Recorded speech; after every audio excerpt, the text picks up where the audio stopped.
Stillwater Planning Commission of March 3rd will now come to order. It will be the process this evening to call for items on the agenda. The commission will hear briefly from staff first, then the applicant and/or their representative, and then open the public hearing and hear from those in favor, and then those in opposition of the request. When you come to the podium, please clearly state your name and address for the record. And then before closing the public hearing, both staff, the applicant, and/or their representative will be provided an opportunity to respond, to provide additional information, and answer questions. After all interested parties have spoken, the public hearing will be closed, and then we will hear closing remarks and alternatives from staff. First item on the agenda this evening for public hearings is to receive public comment regarding a map request amendment, or a map amendment, and we'll hear from staff. Yes, ma'am. Good evening, Chair, Vice Chair, Commissioners. My name is Henry Biebelheimer with Development Services, and tonight we're looking at a map amendment for 3398 North Charter Road.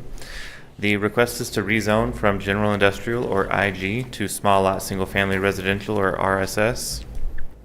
Here's an aerial view. You'll see two different colors on your screen right here. We're looking at the property outlined in pink. Property outlined in green is a rezoning request that goes with this property. They're for the same project. That will be the next item on the agenda. So just to familiarize yourself with both those shapes. So we're looking at the property in pink. This is just south of the southwest corner of Airport and Jardot. Here's the zoning map where you can see the existing zoning is IG, or General Industrial. That same zoning is to the north-south, or to the northwest, and then to the south we have some agriculture and RT, which is that residential two-family for a duplex development to the south of the project, and to the east we are outside of city limits. The future land use map does call for moderate density residential at this location. What that means is we look at our word that goes with this. We'll call it a matrix.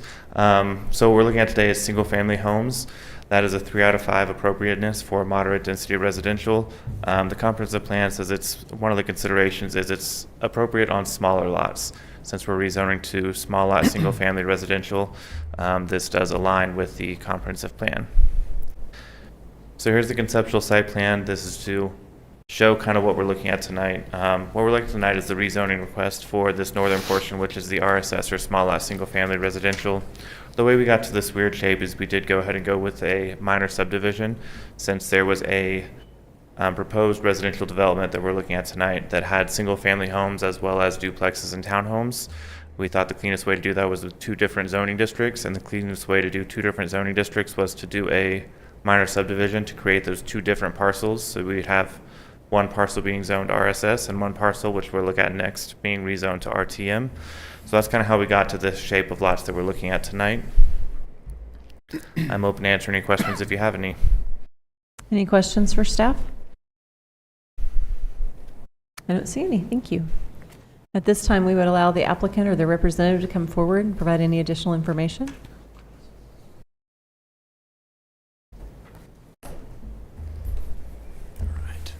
Good evening. I'm Caleb Smith with Craft and Toll on behalf of the applicant. Our address is 300 Point Parkway Boulevard in Yukon.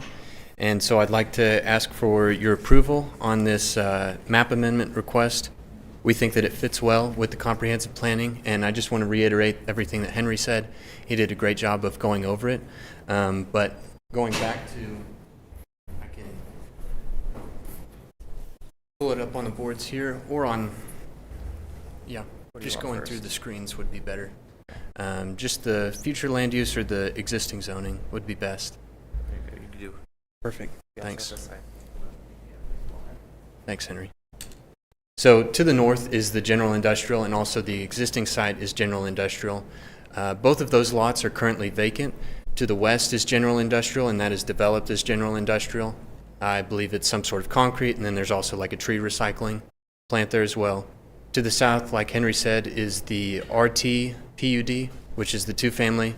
And so what our plan was with this development was to, instead of having an industrial development, was to technically downzone it into 2 different tracts of the residential, and to be able to go from the residential 2-family and the industrial through the townhomes, which is the next item, into the single family, which then abuts the exterior Payne County, which is outside city limits.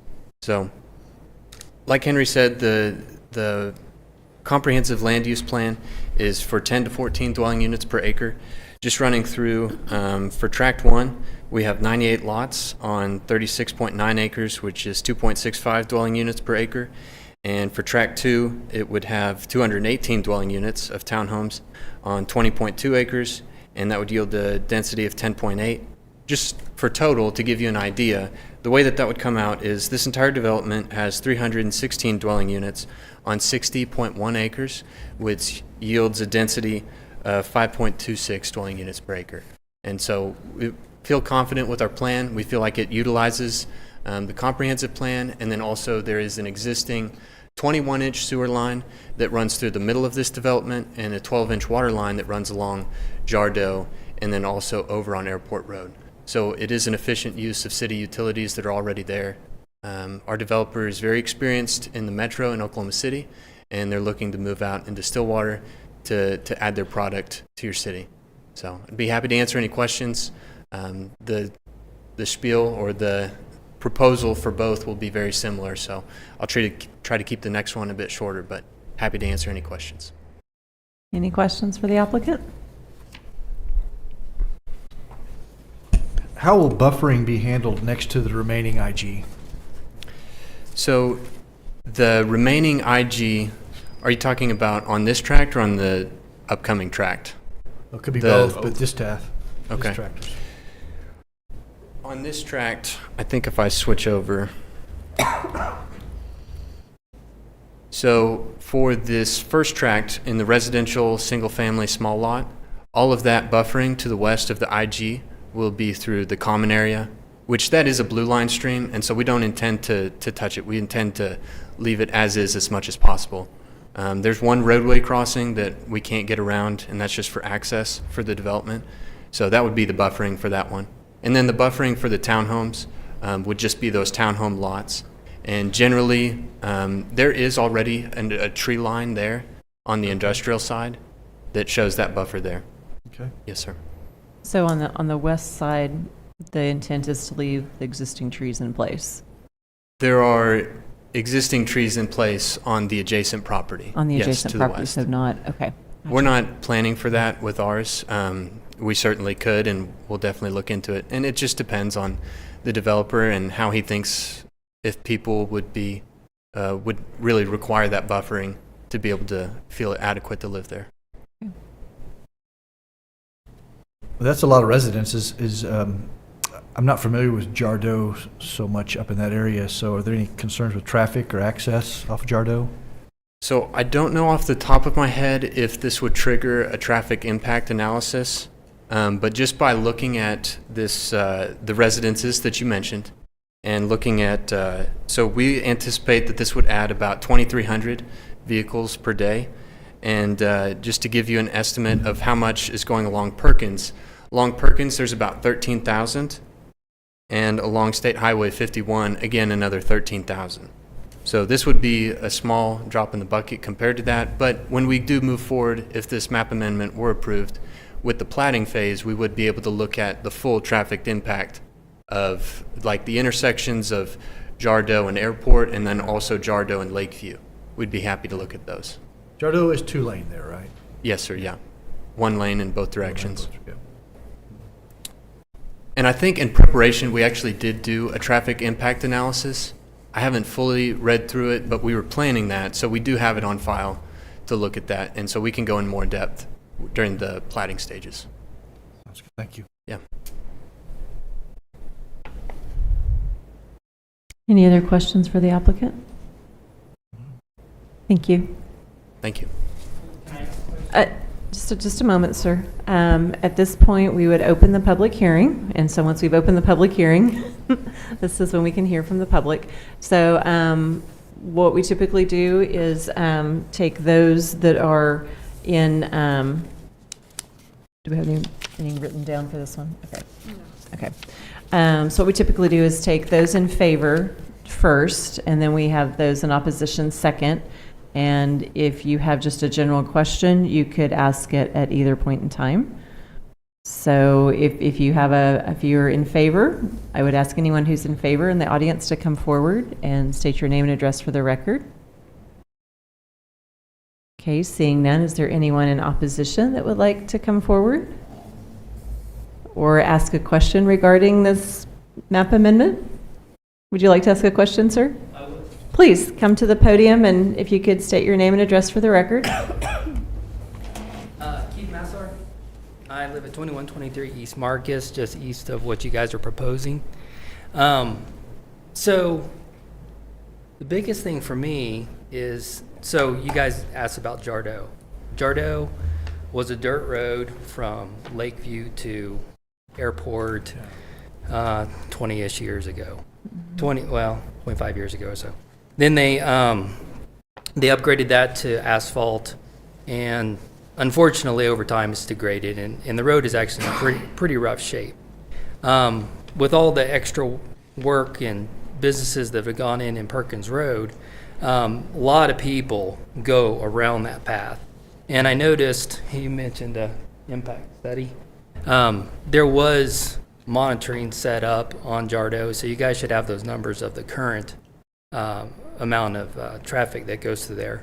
But adding the additional cars without doing anything to the infrastructure of that road is going to be significant.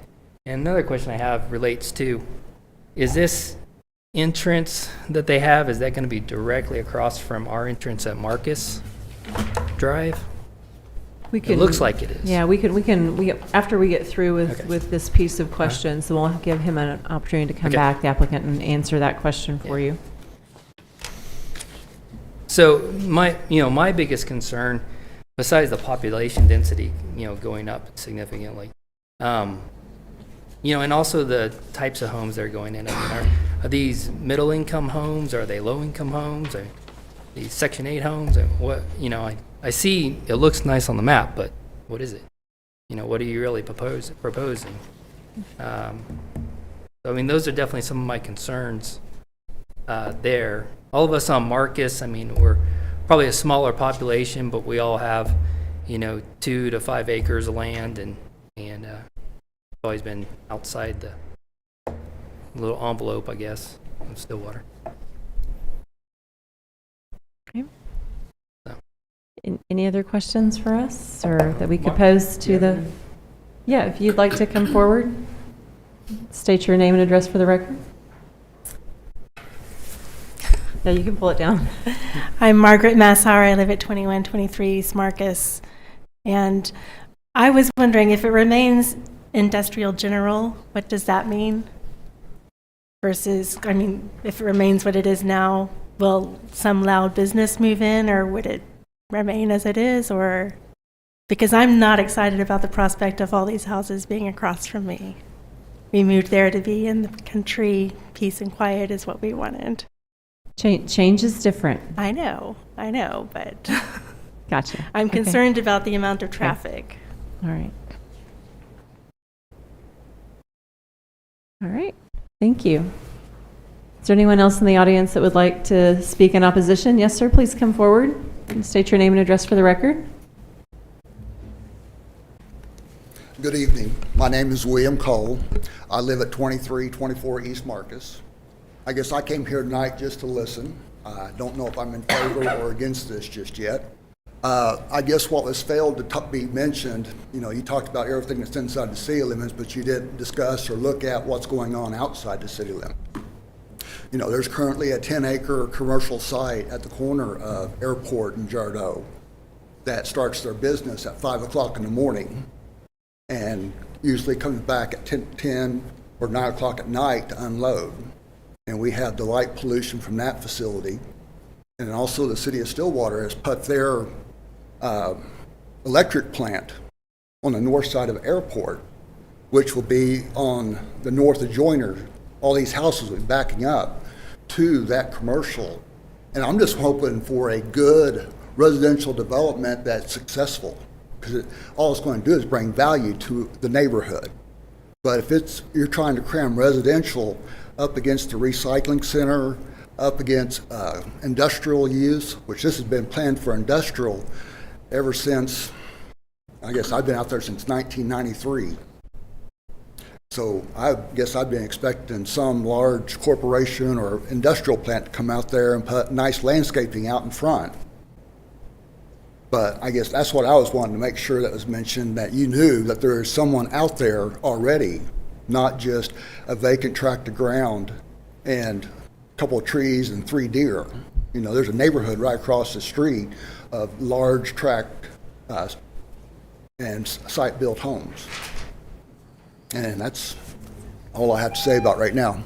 Thank you, sir. You're welcome. All right, I'll ask if there's anyone else in the audience that would like to speak in opposition of this item to please come forward. Okay, seeing none, we'll give the applicant an opportunity to respond to questions that are posed.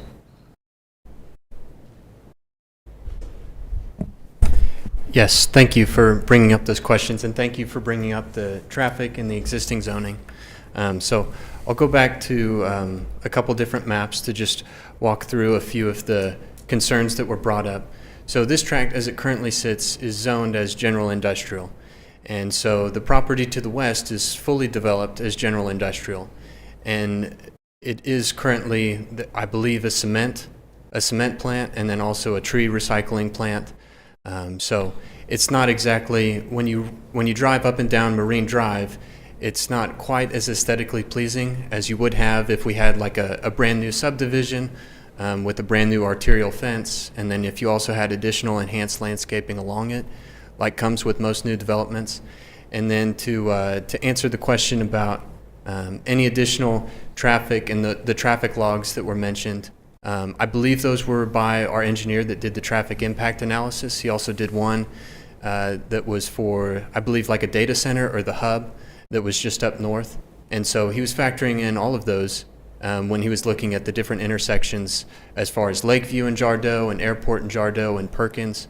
And so just trying to project forward as Stillwater continues to grow, would these intersections and would these roads, even though they are the 2-lane, 1 lane in each direction, would they operate at an adequate level of service?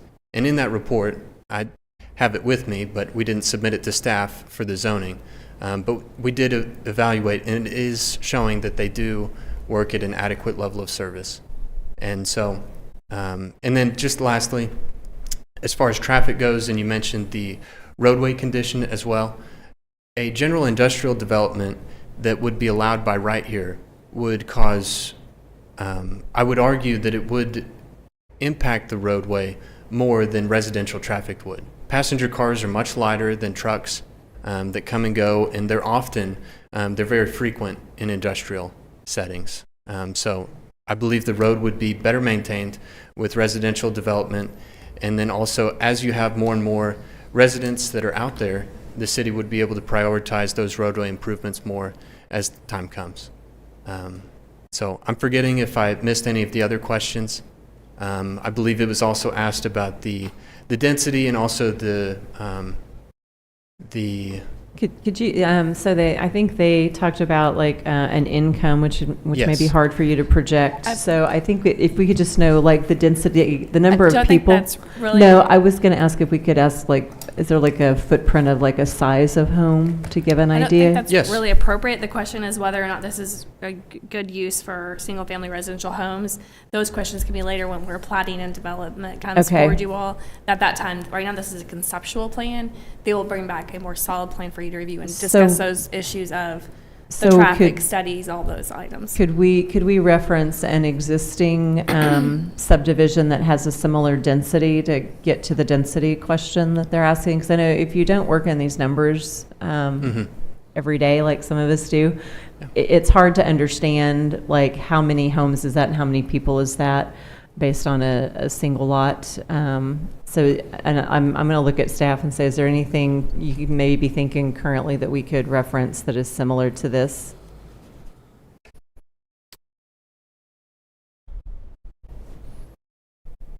Yeah, we didn't prepare an answer for that one just because the density calculations we didn't really get in depth of. The size of the lots are similar size lots as what you would see in like or what they're proposing in this conceptual layout, which is still subject to change, would be something similar to like a Park View going down on the southwest or something like the canyons up in the north. Okay. They're proposing similarly So, sized lots. so similar size lots, similar density per acre, like what we're seeing at the canyons. And I think that's what I'm getting at, because we can't hold a plat in a size of a home down. But what we're talking about with residential, single-family, small lot is kind of a density per acre. So a similar density per acre would be the canyons. And one distinction I would make is when you would calculate like density per acre, you would normally do like the full platted area being platted, and this one does have some rather large common areas. Outlots, right. Which might decrease that overall density per acre, but the size of the individual lots in this layout are proposed to be similar. Okay. Yeah. Right. And I think there was a question, which I think the legal counsel is going to tell us that we can't really address the road approach at this time until we have the plat. Correct. And that'll be addressed at a later time. And the plat will come back to this body to consider at a later time as well. So those more detailed kind of things about where the intersection would be, where the entrance would be, that we don't really know at this time. So we'd have to look at that It's very at a later date. conceptual at this stage.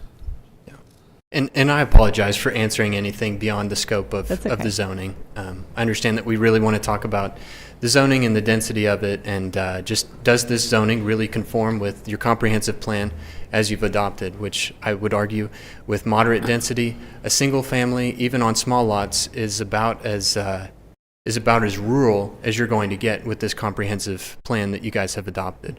And so we were trying to create a development that did a nice job of creating some sort of buffer to the industrial on the west, some sort of buffer to the two-family, the duplexes of White Barn on the south, and then transitioning that gradually, because we do know that the adjacent to the east is rural county. And so there's also a vacant lot to the north that would likely be some sort of moderate housing or some sort of commercial in the future. So. All right. I think those were all the questions I had. Did we hit everything? Well, I might have misunderstood, but it seems to me if you're considering rezoning with the impact being a lot more people potentially, that the road would matter. The zoning of residential, single-family residential, what you need to consider is appropriate. Is infrastructure appropriate for this? Zoning, is that use appropriate? I'm saying at this stage we don't have those analyses completed because this is a conceptual. That will become at a later time when we can get more specifics of the traffic, the plating, because right now it's just conceptual. You can consider that is going to be used in multiple lots for residential use. Who's responsible for the road, Jardo? Is that a city road or county? Staff. Down the middle? Wow. I honestly don't know that answer. Well, currently, the city does maintenance, everything south of Jardo from Eagle Heights Baptist Church. The county is doing everything to the north of there. Since the city had both sides of the street. The city and the county had opposite sides, they split. Or they made an agreement. Okay. There are agreements in place between the city and the county of who's maintaining which roads. I'm not sure this section of Jardo, which one it would be maintained, but I'll make sure to have that answer if we were to come back for a preliminary plat. But sorry, I'm just not sure right now. The gentleman could be correct. Thanks.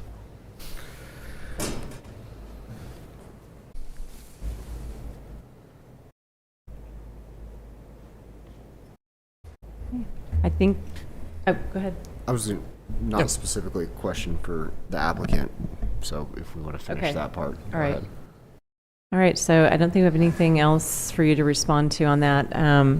I did want to have staff come back and answer the question about the industrial general. Currently, did you have a listing of use by right to kind of respond to their question of what could go in there with the current zoning? Yes, ma'am. So here's the comparison of the uses of what's allowed kind of right now. I'll show you IG is the one on the far right of my screen, or general industrial. So all of these businesses are what would be allowed to come in with the existing zoning, and I can zoom in to make that a little easier. And we've got it here, and, yeah, there you go. So this is what would be allowed to come in right now. General industrial is our highest intensity industrial district, so kind of your highest intensity industrial uses are reserved for this district. Where in this middle column, like right here, you can see what would be allowed in the RSS or small lot single family district if the rezoning were approved, which is that conventional single family and residential design manufactured homes. If you'd like, I could also talk to the traffic impact analysis.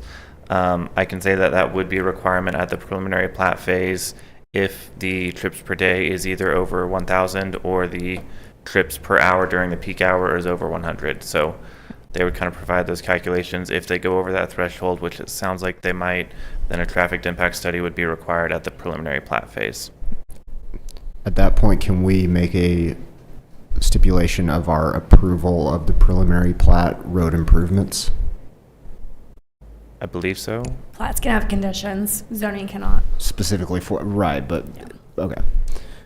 Also curious, on landscaping requirements, for RSS, it does not have any. However, for general industrial, it does when abutting RSS. So if we change that, would those general industrials that are abutting these newly zoned have to accommodate those requirements, or are they grandfathered in and not They would be have to? grandfathered in, they would not have to go back and create those. Would that mean that they couldn't cut down those trees since that is currently a screening? There would be no requirement for them to maintain the existing trees. Okay. If they were to develop the site after this rezoning, then that would be a requirement, but since it was developed first, there would be no requirement for them to maintain that. That's what I figured. I just wanted to. Good question. So if on that, if the existing use were to, they could come and do whatever landscape work they wanted to do, but if they were to pull a building permit to do an expansion, would they then be required to meet these? It would depend on the specific expansion. Like if you're tearing down your building and building a new one, for sure. If you're doing new construction, yes. If you're renovating the interior, no. And there's some lines there in between that we'd have to look at based on the individual application.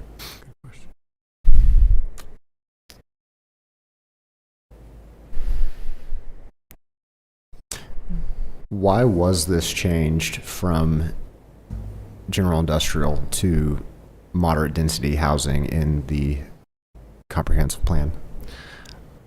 That's a good question. It just feels that whole area is very industrial zoned. So picking out this one section and saying we want to focus on housing there, I want to understand the thought process behind that. I'll go ahead and pull that back up as well. I think it had to do partially with just the development patterns of the area, with the single family on the east side of the street, the residential 2-family on the south. I think this was laid out as the moderate density residential to kind of buffer the existing industrial and the existing residential to support that. I think it could also be that there's a lot of industrial in the area that's not developed or is developing very slowly, so this could... You have the future land use plan. Oh, this is... Oh, that's zoning. That's the So zoning. sorry. Thank There's you. that. It was on the wrong map. So I think that was some of the justifications there.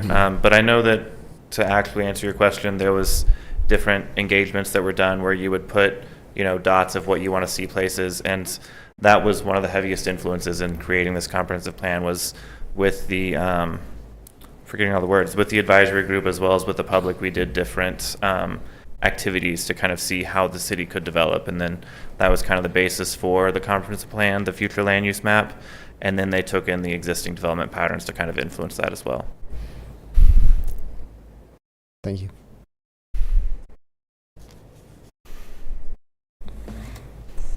So any other questions for staff before we close the public hearing? Okay.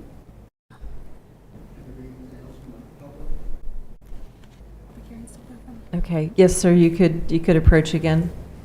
Once again, my name is William Cole, and I don't want to be indifferent. But basically, we're looking here. Could you get a little closer to the microphone? Because we have Okay. people that are watched on TV, so. Yes, sorry about that. That's okay. I guess, I am concerned about, property values inside the city limits, outside the city limits.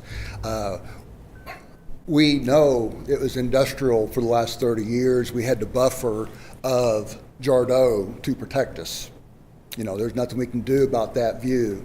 But what we're seeing is that they are wanting to push people, single-family housing, closer to that industrial work. There's currently 4 concrete plants over there. And the recycling center, and until you go out there and spend, the morning there or in the evening and see what kind of traffic there is, I'm just wanting this to be a successful development and not something that doesn't make it. That's all my only concern. But once you do the rezoning, this is where we talk about just the use. Where the driveway is, density. I understand it can be industrial, but for us, we know we have the buffer of Jardot. But with this rezoning, you're wanting to push people to within a quarter mile of that industrial use, and then have them come back and talk to you about their problems. Thank you for your time. Thank you. Okay.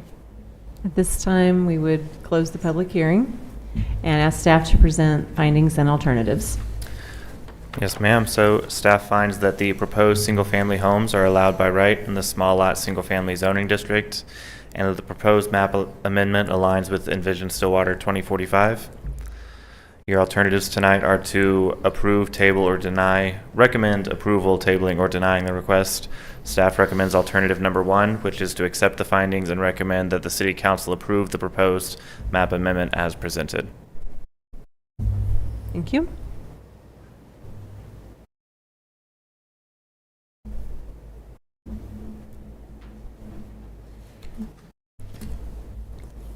My thoughts would be that it aligns with the 2045 comprehensive plan, and as far as the development that is being presented goes, I'm going to save my thoughts on that for the preliminary plat, because that's really when we can talk about traffic study, when we can talk about density, when we can talk about screenings.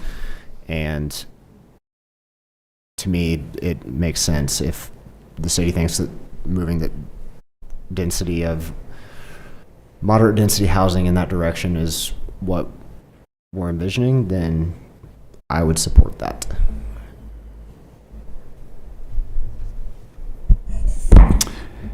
I would concur with Commissioner Williams. I think there's a paucity of undeveloped land within the city, and we need housing stock. Of course, there's a concern of the quality of that, the infrastructure there. We understand the concerns with the street, but I think that can be addressed at the preliminary plat. Yeah, you touched on another good point. As staff mentioned, part of the reason for rezoning it or thinking that we should rezone it to RSS is because it's sitting vacant, and we're not seeing the influx of need for general industrial, but we obviously have the need for housing, and there is a want to develop it. So giving them the opportunity there, it's obviously already being taken.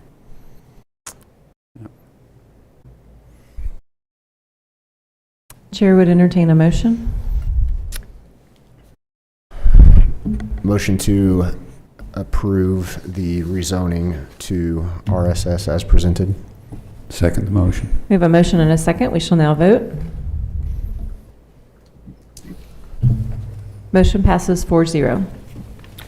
Next item on the agenda is to receive public comment requesting a map amendment for MA 25-18, which is, I believe, related in the same general area. Yes, ma'am. I'll go through this presentation a little bit quicker. So this is the one just to the south of this, the parcel we were also looking at a second ago. This is a request to rezone from general industrial, or IG, to two-family and multifamily residential, or RTM. This time we have the same aerial image. We're looking at that green L this time, which is proposed to be rezoned to RTM, residential two-family, multifamily. Here's the future land use map, which again is that moderate density residential. This time we have the same slide, but instead of looking at those single family homes, I'm going to skip down to the missing middle homes. That's what would fit the category of the proposed duplexes and or townhomes would fit that missing middle. To just explain that a little bit more, on one side you have your single family homes, that's your traditional one lot, one house. On the other side you have your multifamily homes, which would be like the standard like apartments, even on the smaller scale apartments. Those missing middles are everything in between there, which is generally what's being proposed with this RTM, residential two-family, multifamily. I say that all to say this is that 5 out of 5, very appropriate for moderate density residential. Here's the conceptual site plan, where you can see the proposed conceptual layout of the townhomes and or duplexes. Again, this is very conceptual in nature. This is just shown to kind of generally see why the lots are shaped the way they are. I'm open to answer any questions if you have any. Any questions for staff? I don't see any. Thank you. So at this time, we would allow the applicant to come forward and elaborate on anything you'd like to elaborate with this development. Not too terribly much. I just want to keep this one much more briefer and shorter, so thank you. Henry did a good job of going over the missing middle homes, and I just wanted to mention that in the comprehensive plan, the townhomes as they're proposed fit perfectly within that missing middle homes. And also, I elaborated to this earlier, but it does do a good job of transitioning from the two-family on the south, the industrial to the west, into the single-family, and then eventually out into the county. And then there was one last question that was previously mentioned. You had a question about the future land use map and why this area was proposed to be moderate residential. I know that you guys just recently approved this Envision 2045 comprehensive plan. Your old 2030 plan also had this area listed as a high density residential. And so I think it was kind of just building off of that and the surveys like Henry mentioned. But it does seem like in Stillwater, the industrial does seem to be moving more to the north, up along Perkins, as you've seen the hub, and I believe another data center as well. So be happy to answer any questions, and certainly when we do get to the preliminary plating stage, dive further into the engineering and the access and everything else that goes along with development. So again, I believe that this fits perfectly well with your comprehensive plan and ask for your approval. Thank you. Thank you. Commissioners have any questions on this one? Yeah, you mentioned in the last request about the density. Could you repeat that for this area? Yes, sir, yeah. So this tract on its own, if you were to look at the total development, I could go through those as well. But if you were just to look at this tract, there are 34 total lots, which has 218 dwelling units on 20.2 acres. So that yields a density of 10.8 dwelling units per acre. And the comprehensive plan for this land use is 10 to 14. So that 10.8 lands nicely within the 10 to 14. Okay, thank you. Thank you. So at this time, we'd open the public hearing and ask if there's anyone in the audience that would like to speak in favor of this item to come forward.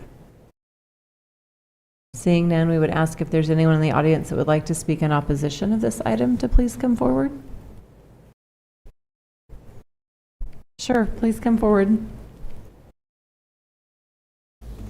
My name is William Cole. My address is 2324 East Marcus again.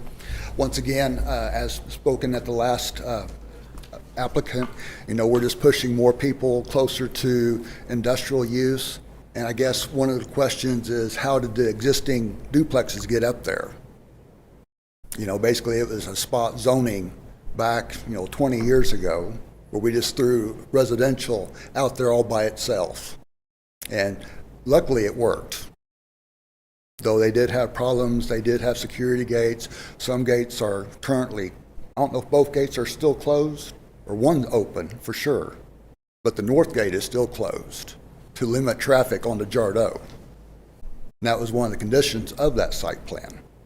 But once again, this is talking about zoning, so we had a residential use that was pushed out there to the limit not bordered by any other residential development. And then it was successful, thank goodness.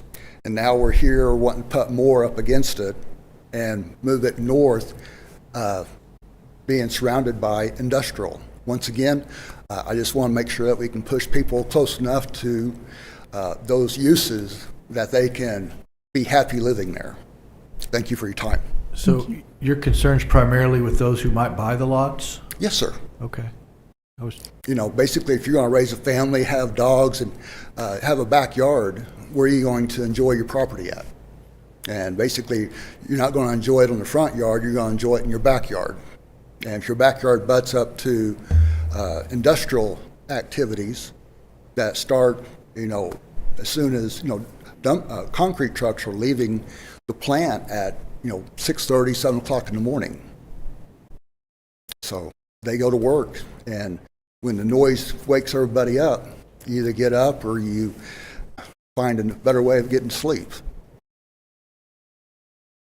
The concerns you're talking about, though, they exist, right? These businesses. They do that. They're there. No doubt that they're there. Approved by city staff and whatever board it needs to. But you're wanting to put people within, you know, 660 feet of an operating concrete plant. Nobody's forcing them to buy them, though. Well, that's why I'm wanting it to be successful. I want someone to buy it. You know, let's put something that people can use and be happy to live there. I guess that's the developer's risk. I know that is the risk, and I just want him to be successful. I'm not indifferent.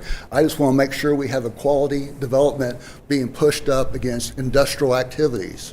Just like when you warn people when you move out to put a development next to the airport, you can't come to us and tell us to move the airport. It's there. Buyer beware. But right now, it's the same here. You know, you're allowing it to be rezoned for residential use, and yes, buyer beware, but I want a successful development in this area because basically it's close to my home and it's good for Stillwater. Yeah. You know, I'm just wanting the best we can put out there. Not the most, but the best. Okay, thank you. You're welcome. Clarifying. Thank you. I'd ask if there's anyone else in the audience that would like to come forward this evening. Seeing no one, we'll close the public hearing. I didn't necessarily hear any new questions that were asked, so we'd have staff come forward and present findings and alternatives. Yes, ma'am. So tonight the findings are the proposed townhomes and duplexes, two-family, are allowed by right in the two-family and multifamily zoning district. The proposed map amendment aligns with Envision Stillwater 2045. And the alternatives tonight are to recommend approval, denial, or to table the request. Staff recommends alternative number 1, which is to accept findings and recommend that the City Council approve the proposed map amendment as presented. Thank you.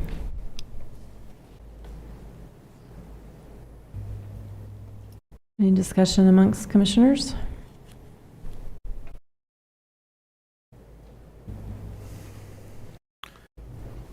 Well, I think the max density is 20 that's allowed, and we're about half of that, so it seems reasonable. So, nothing else really.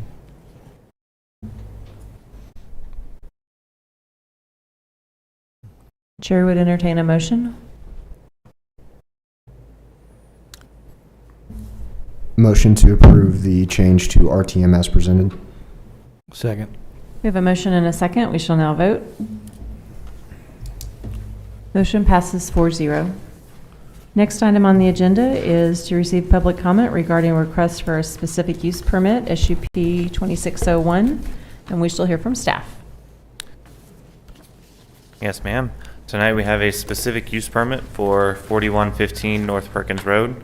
This is to allow chemical manufacturing facility in the General Industrial or IG zoning district. Here's an aerial view of the property. As you can see, it's outlined in pink and it's located at the northeast corner of Perkins and Airport Road. Some developments that we're aware of going on, this property is just south of the existing data center going in right there off Perkins. and it's just north of the hub that's going out on the southeast corner of Airport and Perkins. Here's the street view, which is from Perkins looking east. This is just north of the facilities. This is kind of the north end of the facility, which is where they're proposing to put the chemical manufacturing facility, which we'll see in just a second. But first, we're going to talk about the zoning map. This property is zoned IG, or general industrial. As we can see, there's general industrial to the north, to the east, and to the west. There's also some P, or public land, to the west, as well as to the south we have some CG, or commercial general, which is where the hub is currently under construction. Here's the future land use map, which does call for industrial and skilled trades at this location. A note on the future land use map in the comprehensive plan is that it doesn't generally get as specific as to say this is a location where you should approve specific use permits for higher intensity uses. So it doesn't get that specific, but it does generally say that industrial is very appropriate at this location, which means it does support the specific use permit. Here's the specific use permit site plan.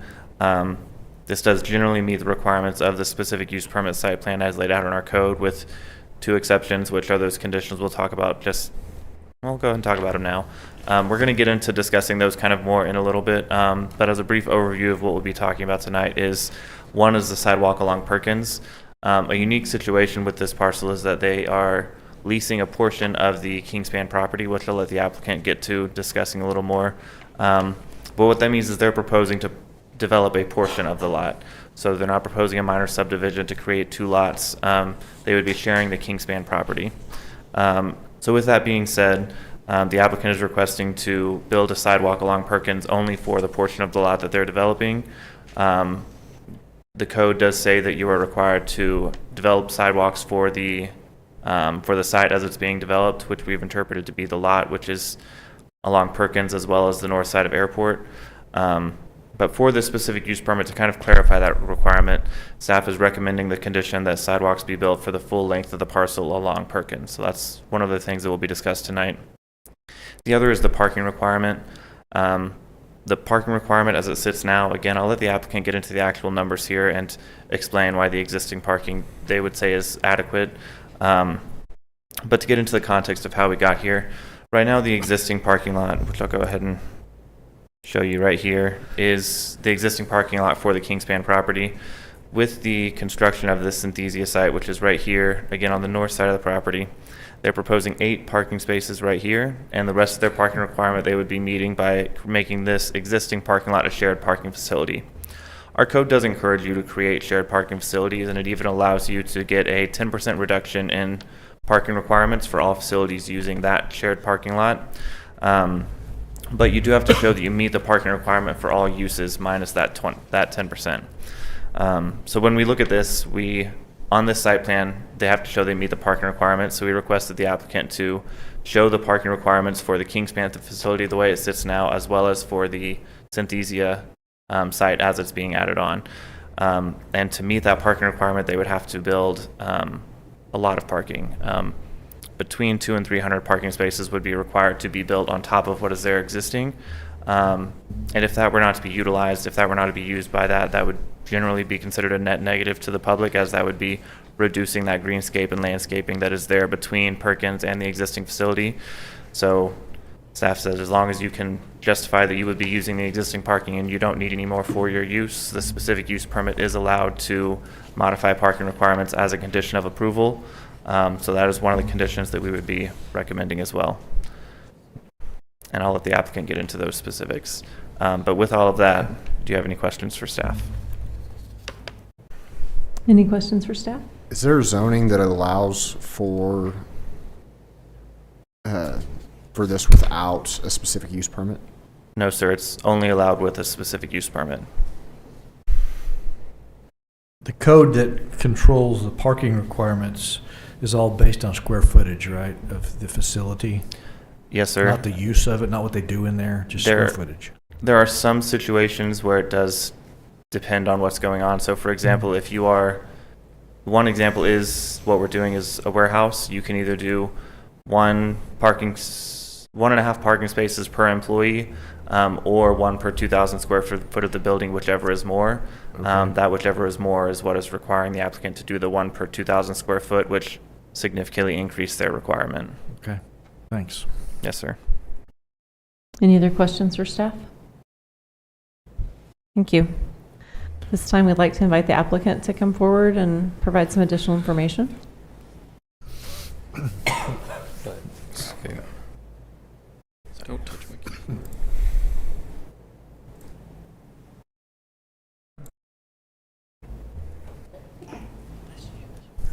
key. Good evening, Stephen Gose with Gose & Associates, 113 East 8th Avenue, here on behalf of our client Synthesia Technologies and the landowner Kingspan Roofing and Waterproofing, asking for an SUP, like Henry said, to allow the chemical manufacturing. We went through the code multiple times trying to figure out the best way to do this, and this is the way to do it.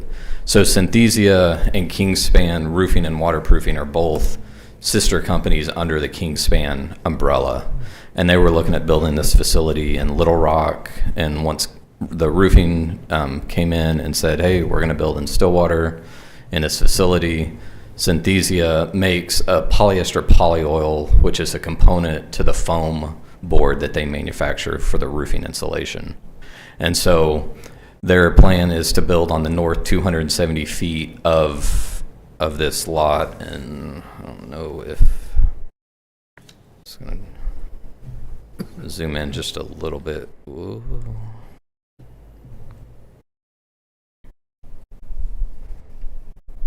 On here, and you can see, so we tried to color up a little bit, but this is how engineers color, not landscape architects, so you'll have to pardon. But one driveway out onto Perkins Road coming in, utilizing part of the existing Kingspan fire lane on the west to create a full route through.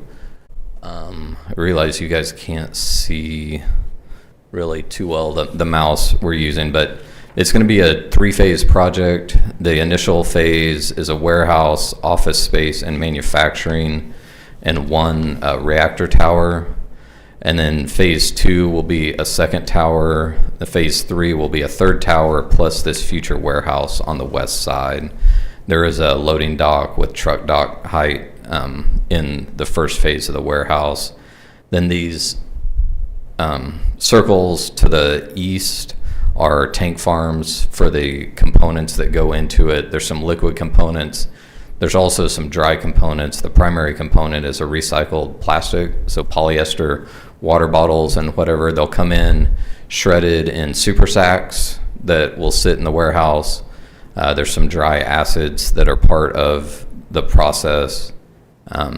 So all that, the Synthesia and Kingspan both really try to do what's best for the environment. So that's coming in on this site so they can be close. There will eventually be a pipe running from one of these tank farms over to the building to feed Kingspan directly for that board. And then once the second and third phases are online, they'll produce that material and ship it to other Kingspan facilities in the US, and also probably competitors that need the material. So just some of the sizes real quick. The manufacturing piece of it's about 10,800 square feet. The warehouse, all said with both components, is about 56,000 square feet. The office and lab space is 5,800 square feet, and all of this. And the office is within that first building in the warehouse. Henry touched on parking. It's not on this plan, but the primary parking will be in that parking lot in front of Kingspan. There'll be these 8 spaces up by the office for the general manager, superintendent, and visitors that they expect to have. When we ran calculations for all of it based on the square footage per use, it was 350 parking spaces would be required for both facilities. Talking to them how they function, they plan on functioning here and other facilities they have, and also looking at other parking requirements in other communities. That 1.5 spaces per employee at maximum shift was kind of that sweet spot of you don't overpark it, you don't underpark it, you allow that transition. And with the number of parking spaces, there's 173 spaces out there today on Kingspan. We're adding 8, so that's 181. And if you do the 1.5 spaces per employee at max shift, it's 102 spaces required. So we're at almost 2 times by really not adding any parking other than just that little bit by the office.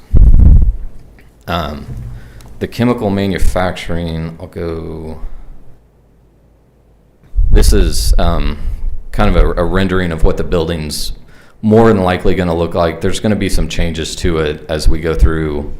They're at 30% design phase right now, so they're not waiting to get approval. They're hoping and crossing their fingers that things go good here and at City Council. But you can see this, what they call the reactor tower on the east end.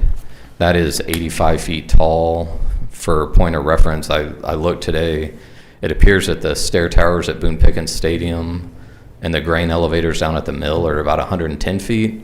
So this will be less than that. There are facilities that they have in Barcelona where they have, I think, 50 plus of these are all open-sided. In Stillwater, because of the weather and because of the residential to the west, they're going to enclose them. So again, it'll help. We won't have a Christmas tree out there of lights. And then also it'll just help them with the wind and the weather we have to protect their employees and their equipment. The higher part of the warehouse is 40 feet, and then the lower piece is about 25 feet. This is just a rendering from the other angle. This is a cross section.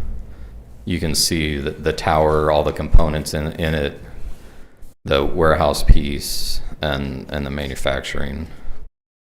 Our client did prepare a sound study, which you guys have in the report.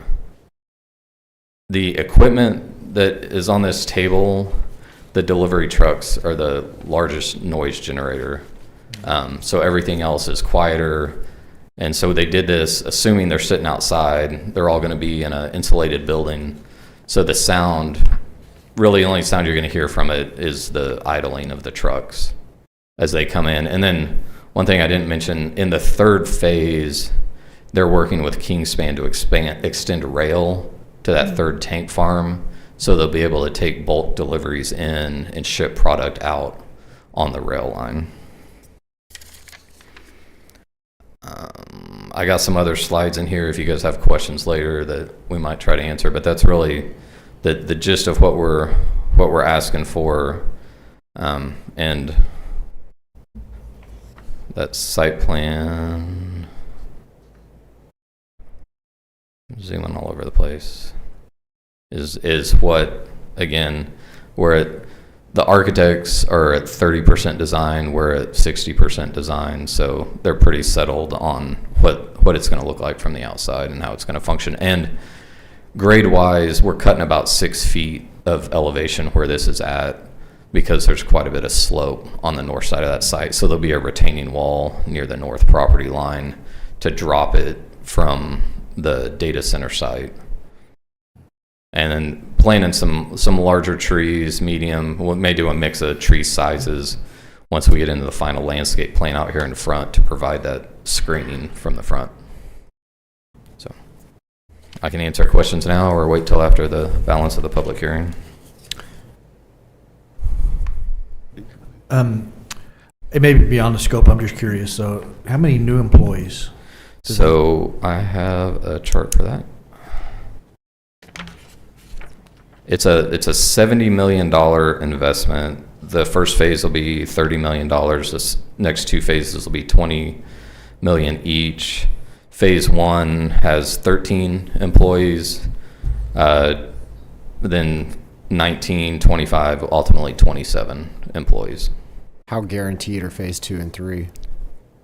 They have production goals they have to meet, and phase 2 and phase 3 are contingent upon them passing quality control tests for what's being produced in phase 1. So it's the money's on the book to build it.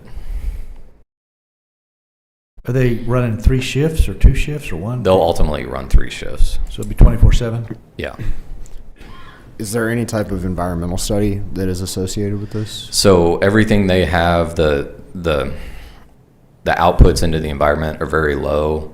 It's a low heat process. There's thermal oil boilers that will be utilized. I think they said it heats up to 240 degrees, and the reactor, everything that comes out is below the air limits for industrial uses.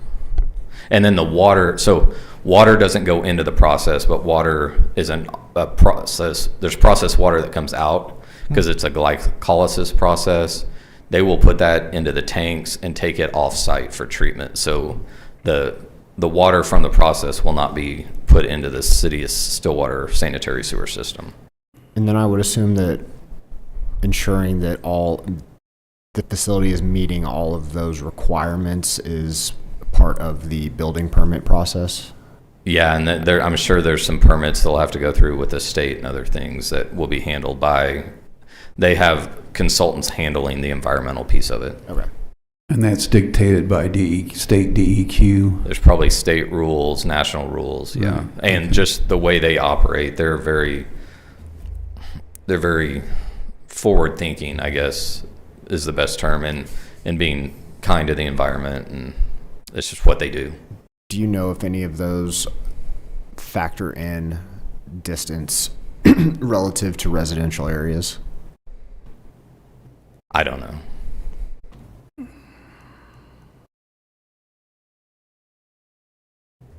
Any other questions for the applicant at this time?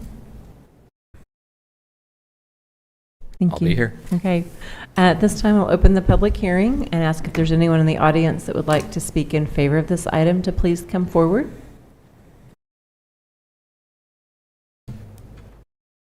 Seeing none, I'll ask if there's anyone in the audience that would like to speak in opposition of this item. Seeing none, we'll close the public hearing and ask staff to present findings and alternatives.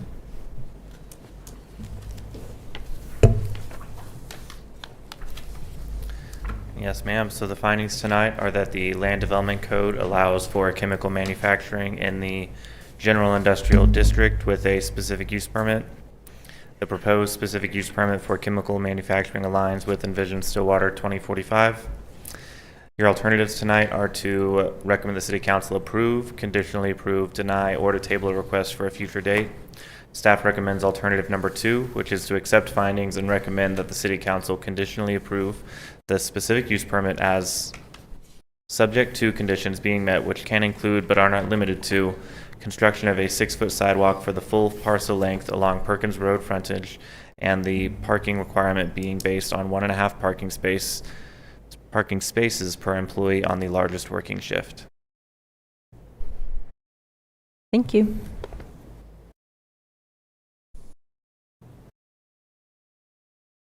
Well, I had two thoughts. One was, sounds like a really good project for Stillwater. I'm pretty excited to see that. And I'm excited that my 40 years of recycling plastic water bottles might have a use. Me too. So, yeah.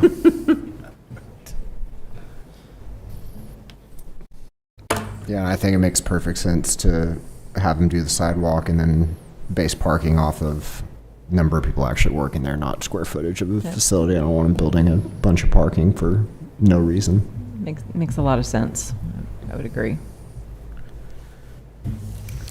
Chair would entertain a motion.